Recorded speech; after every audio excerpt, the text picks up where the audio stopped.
এই যে সেই সময় আর এই সময় এত দ্রুত তিনি সুস্থ হয়ে গেলেন, 1 বছরের মধ্যে আবার নির্বাচনে অংশগ্রহণ করবে, তাহলে ইউনূসের মতো তিনিও 10-20 বছরের যে আয়ু বাড়িয়ে নিয়ে আসছে, এটা আসলে আমরা নিশ্চিত হতে পারি না। হলে এত বড় স্বপ্ন কিভাবে দেখে? তো এই জিনিসটা আপনার মধ্যে মানে আপনি কিভাবে দেখছেন? ডিসেম্বরে নির্বাচন হলে যারা স্বপ্ন দেখছে যে, আপনি জানেন যে এনপির পক্ষ থেকে প্রথমে মার্চ মাসে নির্বাচন দাবি করা হয়েছিল, পরে তারা সীমা বেঁধে দিয়েছিলেন যে ডিসেম্বর এর মধ্যে যদি নির্বাচন হয় তাহলে নির্বাচন হবে, আর তা না হলে তারা বিশ্বাস করেন নির্বাচন আদৌ হবে না। সেই বিষয়টা তাদের মাথায় আছে। পরবর্তীতে আপনার 13 জুন তারিখে লন্ডন বৈঠকের পরে সাব্যস্ত হলো যে না, ফেব্রুয়ারি হবে সেটি। এখন প্রফেসর ইউনূস তো বেসিক্যালি আপনার কেউ কেউ মনে করেন তার চেয়ে সেরা বাজি করে এলাকায় কেউ নেই। তিনি একই খেয়াল করেন, প্রথমে ডিসেম্বরের কথা বলেছেন, তারপরে তার যিনি স্পোকসম্যান তাকে দিয়ে বলিয়েছেন জুনে, তারপর নিজে জাতির উদ্দেশ্যে ভাষণ দিয়ে বললেন এপ্রিলে, পরে আবার লন্ডন বৈঠকের পরে জানান দিলেন যে ফেব্রুয়ারিতে। তো এই যে এক ব্যক্তির নানান বয়ান, নানান কথা, সেগুলো দেখে শুনে আমার ধারণা বিএনপির কর্ণধার তিনি চিন্তা করেছেন যে আপনার ডিসেম্বর এই ফ্রেমওয়ার্কটাই ভালো, কারণ তারা আগে বলেছেন সে কথাটি। অথচ ইউনূস এটা পিছিয়ে ফেব্রুয়ারিতে নিয়ে গেছেন, কিন্তু বিএনপি রাজি হয়েছে পরিস্থিতি বুঝে, কিন্তু তারা তাদের মূল যে অবস্থান সেখান থেকে কিন্তু তারা নড়েনি। তারই ধারাবাহিকতায় সাবেক মাননীয় প্রধানমন্ত্রী বেগম খালেদা জিয়া তিনি ডিসেম্বরে যদি হয় তাহলে নির্বাচনে প্রতিদ্বন্দ্বিতা করবেন সেই ঘোষণাটি দিয়েছেন। এখন ধরুন বাংলাদেশে আমরা 3 জন জাতীয় নেতা, আপনার জেনারেল এরশাদ, তারপরে আমাদের মানে প্রয়াত এবং মাননীয় সাবেক প্রধানমন্ত্রী বেগম খালেদা জিয়া এবং মাননীয় সাবেক প্রধানমন্ত্রী শেখ হাসিনা, যথাক্রমে এই 3 আমলে তারা 3 জনই কিন্তু আপনার একাধিক আসনে নির্বাচনের প্রতিদ্বন্দ্বিতা করেছেন এবং জয়লাভ করেছেন। তো সেই যে ইতিহাসটা আপনার শুধুমাত্র নির্দিষ্ট একটা অঞ্চলে নয়, সারা দেশব্যাপী তাদের নেতা কর্মীরা আছেন, এবং এই যে তাদের যে অ্যাকসেপ্টেন্স, পপুলার অ্যাকসেপ্টেন্স, সেটা প্রফেসর ইউনূসের দৃষ্টিতে আপনার আপনি বলতে পারেন যে চক্ষুষ্ণ। তিনি তো বরাবর, আমি বলেছি, বকধ্যানের মতো অর্থকরী কিভাবে উপার্জন করা যায় সেই দিকেই নজর ছিল, সামাজিক বাতাবরণে। এখন নতুন বল গেমে ঢুকে তিনি পাজলড, কারণ তার দৃষ্টিতে জনগণ তার প্রতি যে হ্যালো ভাবটা ছিল সেটা কিন্তু কমে গেছে, সেটা নেই।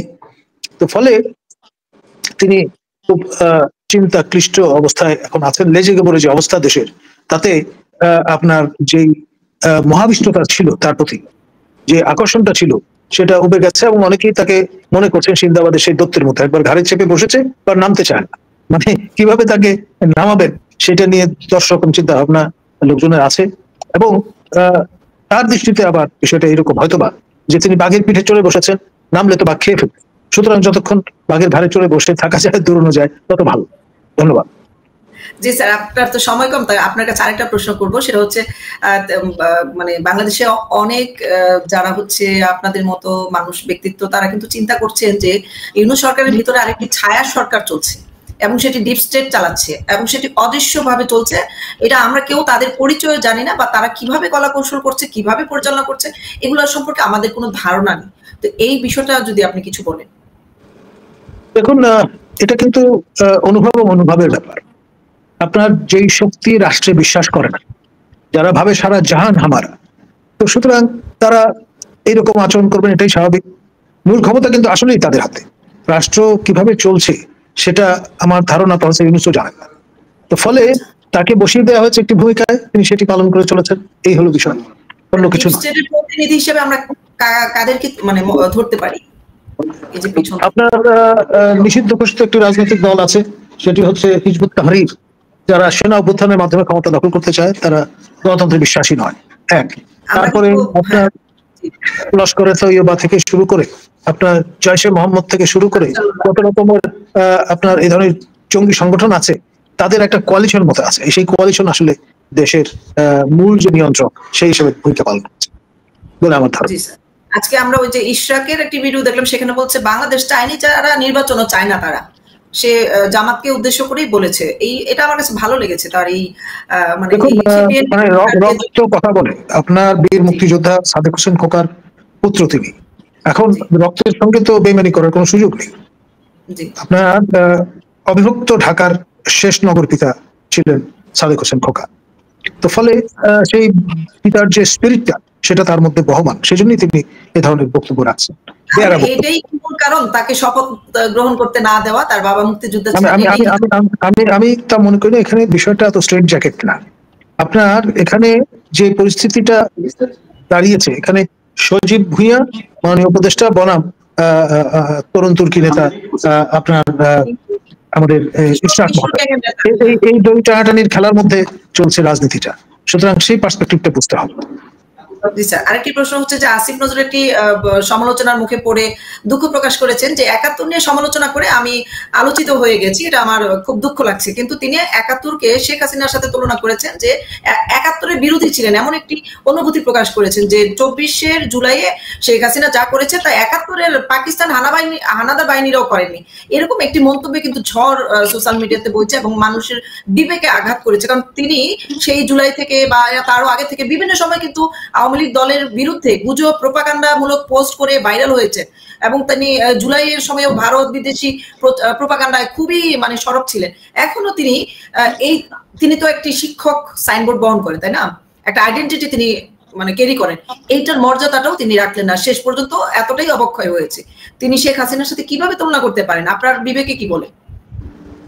দেখুন, আমার অনুযোগপতিম সহকর্মী প্রফেসর ডক্টর আসিফ নজরুল, তিনি একসময় ২৪ জন রাষ্ট্রদ্রোহীর একজন ছিলেন। তিনি বিচিত্রায় সক্রিয় ছিলেন, তিনি ঘাতক দালাল নির্মূল কমিটির সঙ্গে কাজ করেছেন। তার নানান টুপি মাথায় আছে, যখন যেটি দরকার সেটি তিনি অবগাহন করেছেন। এবং সর্বশেষ এখন যেহেতু চরম মনোভাবাপন্ন লোকজনের হাতে ক্ষমতা, অ্যাকচুয়াল ক্ষমতা এবং অদৃশ্য শক্তির দেশ চালাচ্ছে, সুতরাং তিনি যদি এই ধরনের বয়ান হাজির না করেন তাহলে তার নিজের চেয়ার নড়বড়ে হয়ে যাবে। সেই বিবেচনা থেকে হয়তো তিনি এই ধরনের বক্তব্য রেখেছেন। আবার তার পূর্ব অতীত ইতিহাস সেটিও ভুলে যেতে চান না বলে সেই ধরনের অ্যাপোলজি দিয়েছেন বলে আমার ধারণা। আচ্ছা স্যার, এটা শেষ প্রশ্ন। আপনি ৩০ মিনিট সময় দিয়েছেন আমাকে, আর ৩ মিনিট আছে, ২ মিনিট আছে। শেষ প্রশ্ন হচ্ছে যে এই মুহূর্তে আসলে আওয়ামী লীগ কতটা জরুরি দরকার এই দেশের প্রয়োজনে?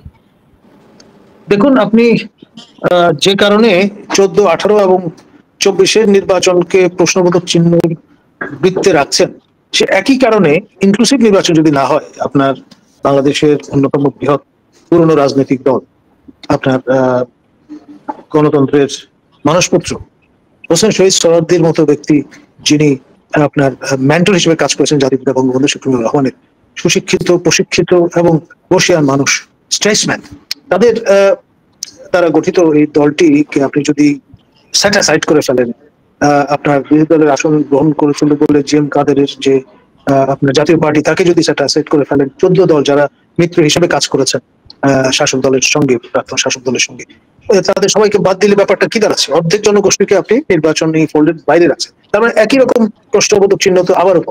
তো এই কারণে কি মানুষ প্রাণ দেবে বারে বারে? সুতরাং আন্তর্জাতিক সম্প্রদায়ের কাছ থেকে সেই বিষয়টি উত্থাপিত হয়েছে যে ইনক্লুসিভ নির্বাচন ছাড়া মুক্তি নেই।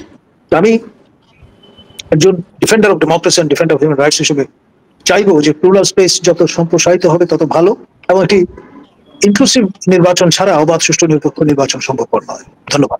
এবং সেখানে আওয়ামী লীগকে অবশ্যই দরকার। আপনার বাংলাদেশ আওয়ামী লীগ বলুন, 14 দল বলুন, জাতীয় পার্টি বলুন, সকল দল, বাম ধারার দলগুলো বলুন, বিএনপি বলুন, জামাত বলুন, যারা প্রকাশ্য রাজনীতি করে, যাদের রেজিস্ট্রেশন আছে, তারা সবাই অংশগ্রহণ করবেন। সমস্যা কি?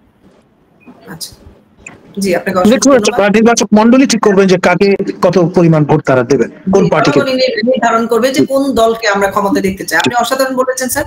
আপনি আমাকে অনেক মূল্যবান সময় দিয়েছেন অনেক ব্যস্ততার মধ্যে।